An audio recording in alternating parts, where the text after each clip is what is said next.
Hello. Hello po. Hi. Hello. Taga saan po Hello. kayo, sir? Dito ako sa sa Leyte, Oh, sa Tacloban okay. po. Okay. Nasa ano po ako, Makati, sa Camia Street. Saan po, ma'am?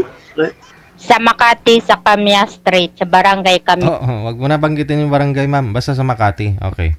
Sa Makati lang po. Makati. Sorry po. Diyan po, Pati yung street, diyan po baka, yung baka tuntunin ka trabaho po mo. mamaya. Pati yung street na Ha? banggit. Diyan po kayo nagtatrabaho. Opo.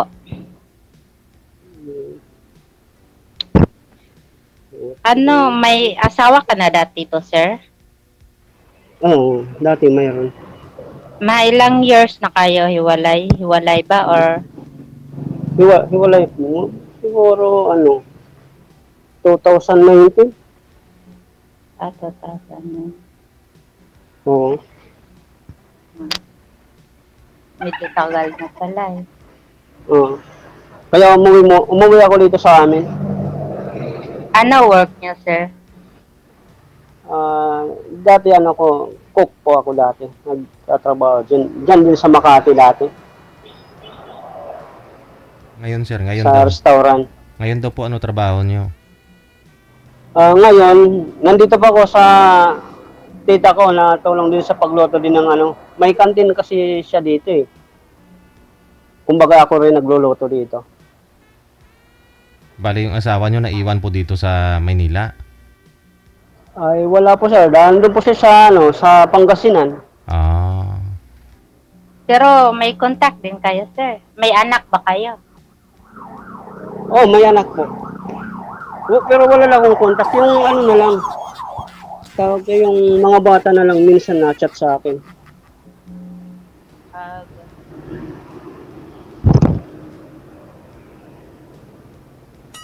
Kayo po? Wala na eh. Mga anak. Anak ko rin yung makasama ko. Ay, dyan din kayo nakatira sa Makati? Opo. Pero ang lugar ko talaga, sir, nasa Sultan Kudarat, sa Mindanao. Pero nasa Makati po ako nakatrabaho. Sarili niyong bahay dyan? Hindi po. Housekeeper lang po ako dito. Pati mga anak mo kasama mo dyan? Hindi po. Nasa probinsya namin po. Diyan din ako dati nagtrabaho eh. Makati rin sa may sa may Ayala. Ay, malayo. Sa may Ayala Avenue. Sa may sa may tawag ito? Makati Stock Exchange. Malayo. Opo, diyan ako trabaho dati. Hiwalay din po kayo sa asawa, ma'am? Yes po, 2018.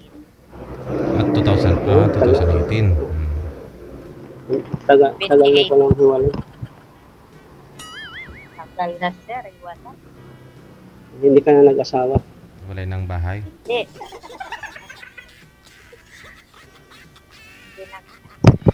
Hindi na nag-asawa. Hindi na, sir. Ay, wala ka nang balak mag-asawa. Sir. Ano lang. Yes lang. Sir, Excuse lang po. Ma'am, wag niyo po itutok electric fan sa inyo kasi hindi po mariintindihan yung busis mo. Ito, sir. Wag niyo po igalaw ha, yung mic ninyo masakit sa tainga. Okay po.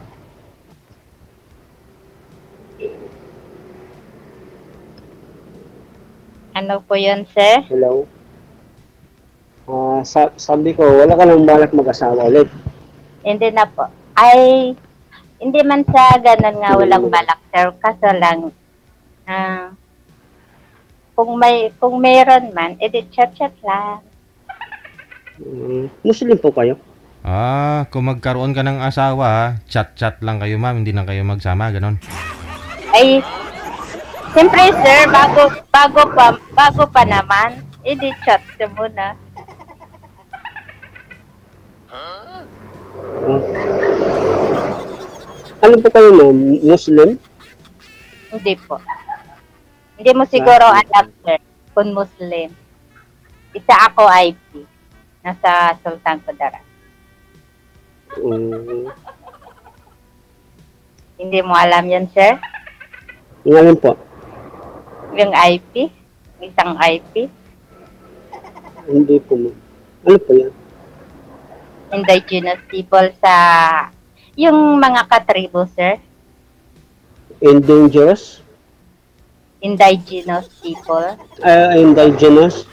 Opo. Nasa... Yung mga tribo nga tulad ng, di ba, iba-ibang lahi? Opo. Nasa... Anong lahi po kayo? Tiroray po. Maranao? Hindi. Tiroray. Terrorize? Tiroray. Ano po yun? Ay, hindi mo alam. Sir, di ba may Tiroray, may Manubo, may Bilaat. Hindi ko, kasi ngayon ko lang na, ano yun, narinig kasi Oo hindi nga ko eh. lang- Lugi ka, sir. pero okay lang naman, mabait naman po kaya na. Lugi ka, sir. Wala kang alam sa mga tribo. Wala. Hindi katulad lang dito sa amin, ano, Waray, Bisaya, ganun, Cebuano, Ilonggo. Kasi doon sa amin, sir, halo kasi ang mga tao. Ilonggo, Ilocano, may Muslim. May Halo tiroray. kasi. Terrorist. Pero, Tiroray. T-E-D-U-R-Y. Tiroray. R-A-Y. ano po? Okay naman po yun, ma'am. Mabait naman nata yung, ano nyo, yung tawag pa? Yung tribe nyo. Okay naman po. Wala naman ikamamatay Hindi. doon sa tribo. Joke lang, sir, ah. Hindi naman nakakatakot pumunta doon. Hindi naman. Hmm, Hindi naman nakakatakot doon, sir. Hindi naman siguro lahat ng tao kumakain ng tao, sir. Joke.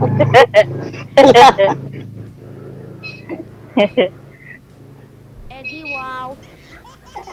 Sana all.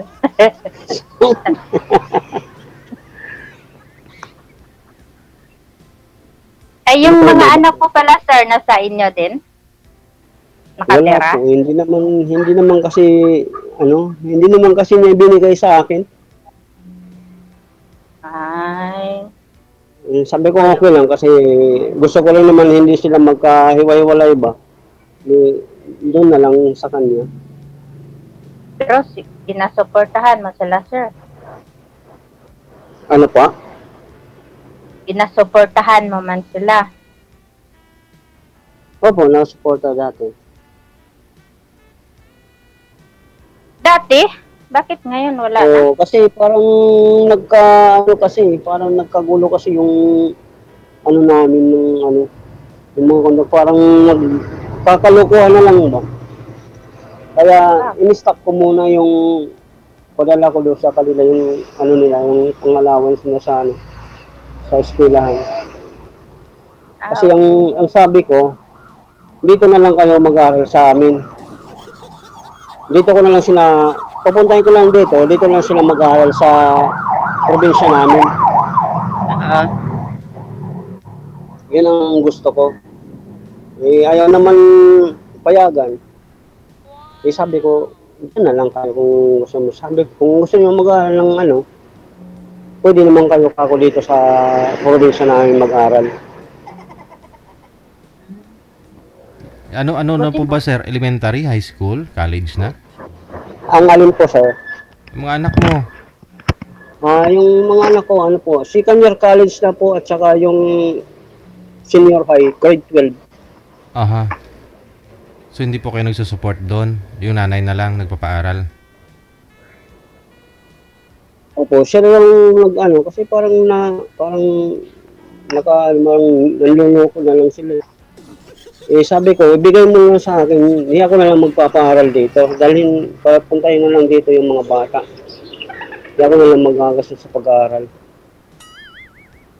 Eh ayaw naman yung papuntahin dito sa amin.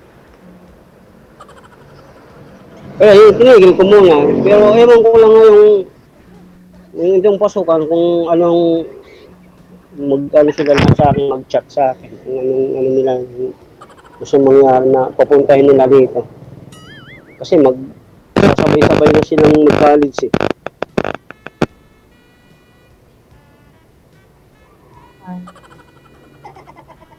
Okay lang yan. At least nakasupporter ka sa kanila. Wala nga eh, ma'am eh. Eh, dapat isupporter niya eh. Hanggang ngayon eh. Para yung mga anak niya, hindi naman sila na ano sa kanya. Hindi naman sila masisi. Eh, ibig sabihin yung asawa niyo, ma'am, nagsusupport naman po sa mga anak ninyo? Oo. Ah. Kahit hiwalay kami. Siyempre, may asawa yun siya eh. Mm-mm. Eh, yun lang. Minsan, nagsusupport siya. Tinatago niya. Eh, magalit naman yung asawa niya dati. Yung asawa niya, ano eh, ngayon. Tinatago niya lang. Si Sir wala pang asawa Eh, eh. Ha? Si Sir Raul wala pang asawa. Mm-mm. Wala pa, sir. Wala pang pagtataguan. Walang pagtataguan.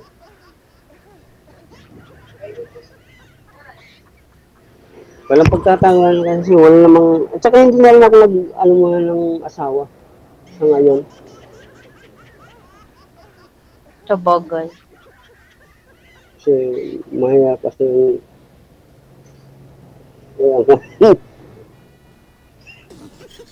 Kaya nga eh.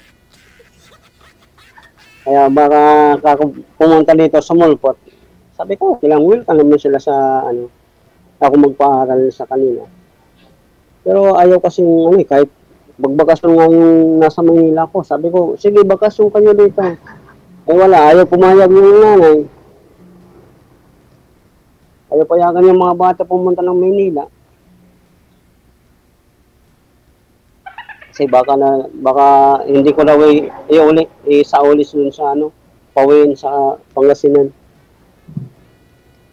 Malalaki na mga yan eh. Kaya naman siguro sila.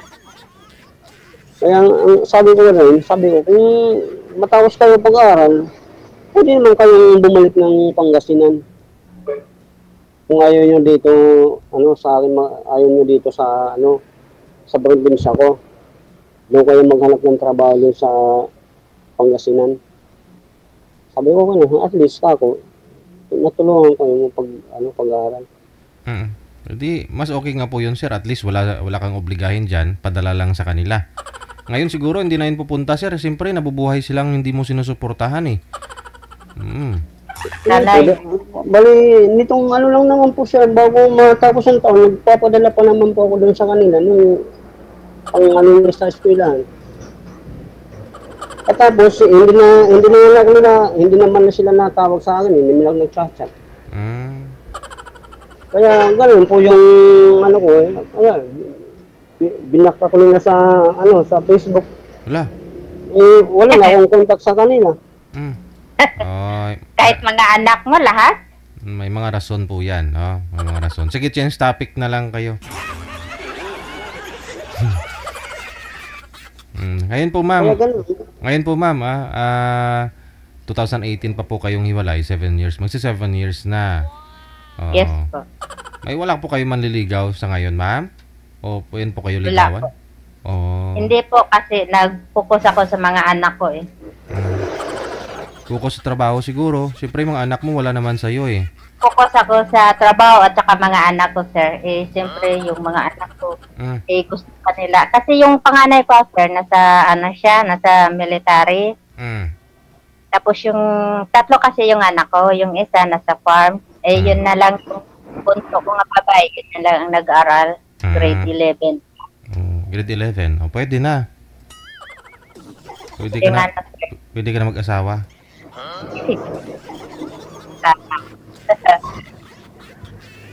Pwede ka naman mag-asawa.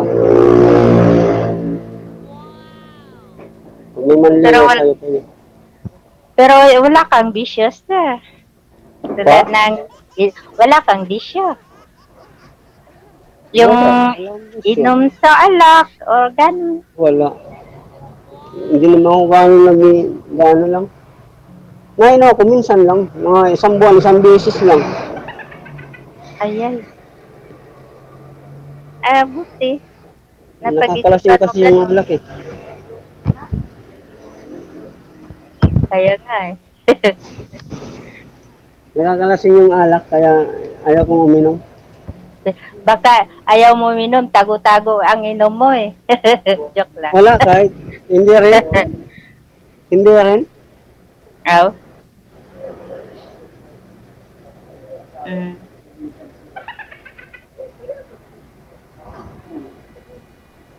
Kayo po, Bakit po? hindi kayo nag-aasawa na rin? Hindi pa po. Hahanap pa sir eh. Alin po? Naghahanap pa eh. Kung mayroon mga available dyan eh. Marami yan dyan, ma'am. Wala pang may naglalakas loob. Ayay ka.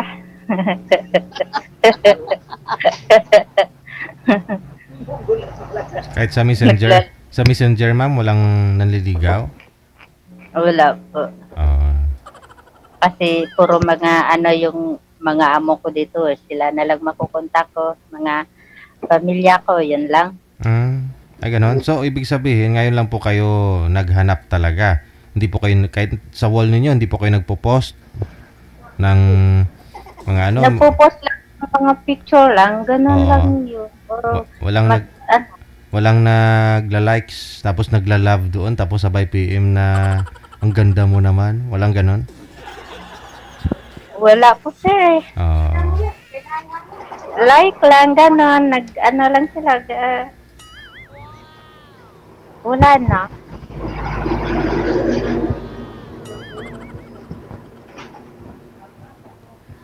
Baka natakot sila, sir. Magtakot sila magsabi ng ganda mo. Natakot siyang ligawan sa'yo? Baka natatakot sila. Pwede pumunta manligaw dyan. Ano? Halimbawa pupunta ka dyan sa trabaho mo. Pwede. Agad? Wala na bang text muna? Sakali lang. Sakali lang.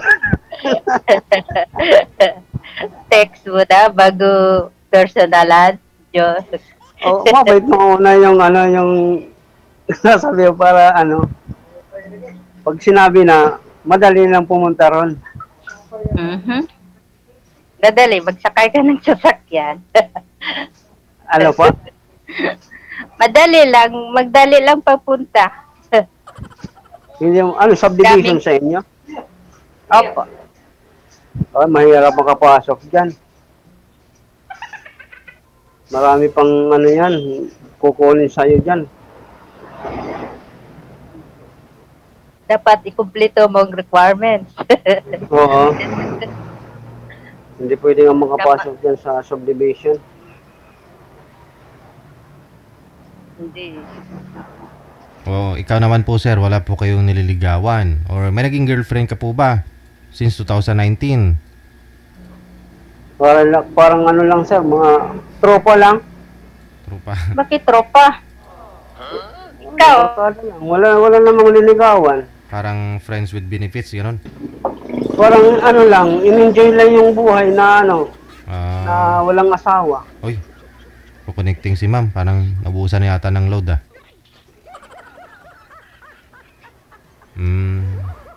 wala na nga. Sigurado pag ganun kasi nawala na ng load yun. I-PM nyo na lang po siguro sir.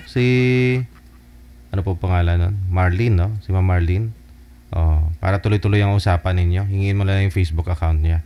Maraming salamat. Good luck. Okay.